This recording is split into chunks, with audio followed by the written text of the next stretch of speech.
بسم اللہ الرحمن الرحیم۔ شروع اللہ کے نام سے جو بڑا مہربان نہایت رحم والا ہے۔ وہ یکتا ہے، نیک لوگوں کا ولی ہے۔ میں گواہی دیتا ہوں کہ اللہ کے سوا کوئی عبادت کے لائق نہیں ہے۔ وہ اکیلا ہے، اس کا کوئی شریک نہیں،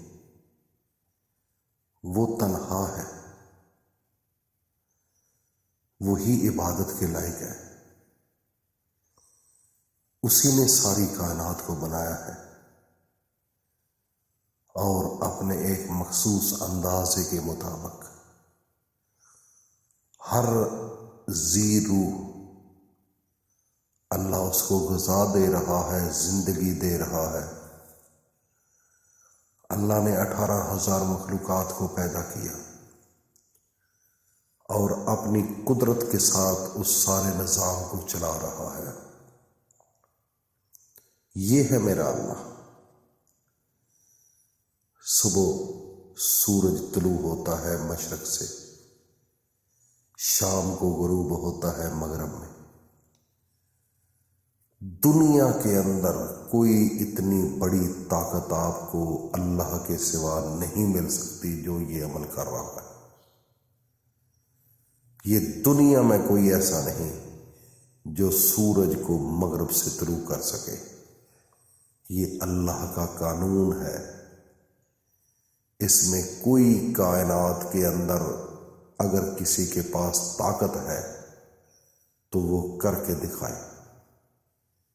کہتے ہیں کہ دنیا چاند تک پہنچ چکی ہے، لیکن بس اس کی اتنی ہی ہمت تھی اور یہ ہمت اللہ نے دی ہے۔ اگر اتنی بڑی طاقت اللہ سے انکاری کرنے والی ہو تو وہ چاند کو، سورج کو اس کے اپوزٹ نکالے، نہیں نکال سکے گا۔ میں یہ بھی گواہی دیتا ہوں کہ محمد صلی اللہ علیہ وآلہ وسلم اللہ کے بندے، اس کے رسول اور آخری نبی ہیں۔ اے اللہ، میرے پیارے نبی حضرت محمد صلی اللہ علیہ وآلہ وسلم پر اور ان کی آل پر اور ان کے تمام صحابہ اکرام پر اپنی خاص رحمتیں، برکتیں اور سلامتی نازل فرما۔ ناظرین، قرآن کہاں سے آیا؟ آسمان سے آیا۔ لے کر کون آیا؟ جبرائیل، سارے فرشتوں کا سردار فرشتہ۔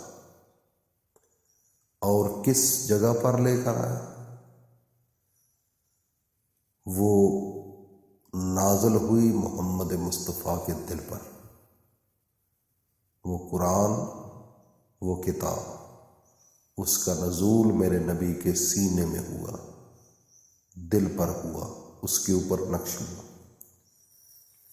یہ عام کتاب نہیں۔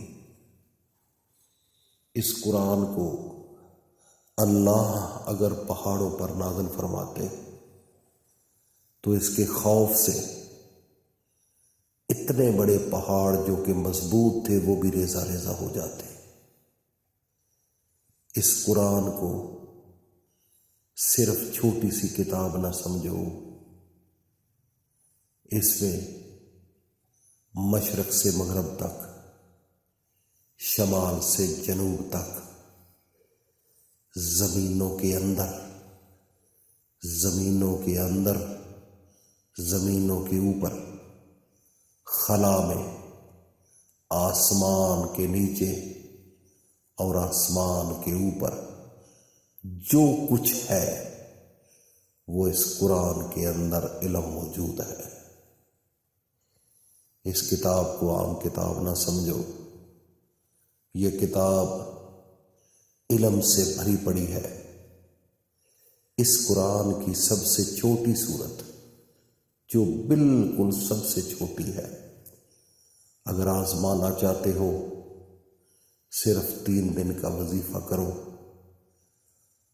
اللہ کی ذات غیب سے آپ کی مدد کرے گی، فرشتوں کے ذریعے، پیسے نہیں، رزق نہیں، عزت نہیں، اولاد نہیں، اللہ سے 3 دن کا وعدہ کرو کہ اللہ میں آپ کے قرآن کی سب سے چھوٹی سورت کا 3 دن کے لیے وظیفہ کر رہا ہوں، تو مجھے وہ عطا کر جو میرے دل کی خواہش ہے۔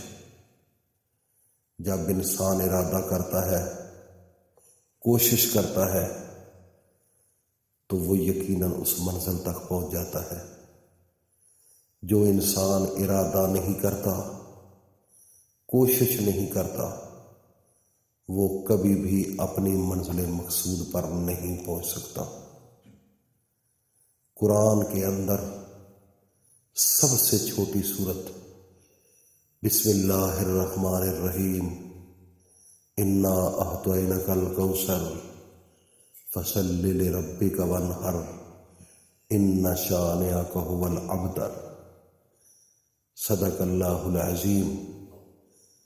آپ نے صبح تہجد کے وقت فجر کی اذان سے پہلے آپ نے اٹھنا ہے، اچھے طریقے سے وضو کرنا ہے، اور تنہائی میں بیٹھ کر آپ ہوں یا پھر آپ کا اللہ ہو، کوئی تیسری ہستی آپ کے درمیان نہیں ہونی چاہیے۔ وہ کام اس وقت کرنا ہے جب تنہائی ہو اور رات کا نصف حصہ گزر چکا ہو۔ مثلا تہجد کا ٹائم سب سے اعلیٰ و افضل ہے۔ اللہ کے فرشتے اس دنیا پر صدائے دیتے ہیں، کسی کو کسی چیز کی ضرورت ہے تو مانگ لو۔ تو جب ہم اللہ کا قرآن پڑھ کر قرآن کی سورت جس کا تعلق میرے سونے نبی حضرت محمد صلی اللہ علیہ وسلم کے ساتھ ہے، اگر ہم وظیفہ کریں گے تو کیا یہ ممکن ہے کہ اللہ ہماری بات نہیں سنے گا؟ یہ بات ناممکن ہے۔ ضرور ہمارا اللہ ہماری بات کو ضرور سنے گا۔ تو میرے بھائیوں اور دوستوں، تہجد کے وقت آپ نے اول و آخر 3 مرتبہ درود پڑھنا ہے، نظر آنکھیں بند کر کے، بالکل آنکھیں بند ہوں، ساکن ہو جائیں، اور اس کو 29 مرتبہ پڑھنا ہے سورہ کوثر کو۔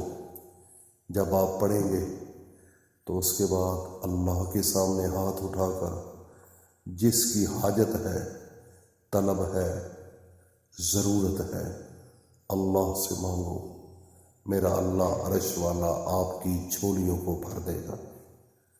یہ 3 دن عمل آپ نے کرنا ہے لگاتار، 1 دن بھی کریں، دوسرے دن بھی کریں، تیسرے دن سے پہلے آپ کے دل کی خواہش میرا اللہ پوری فرمائے گا۔ اللہ پاک عمل کی توفیق عطا فرمائے۔ وآخر دعوانا ان الحمد للہ رب العالمین۔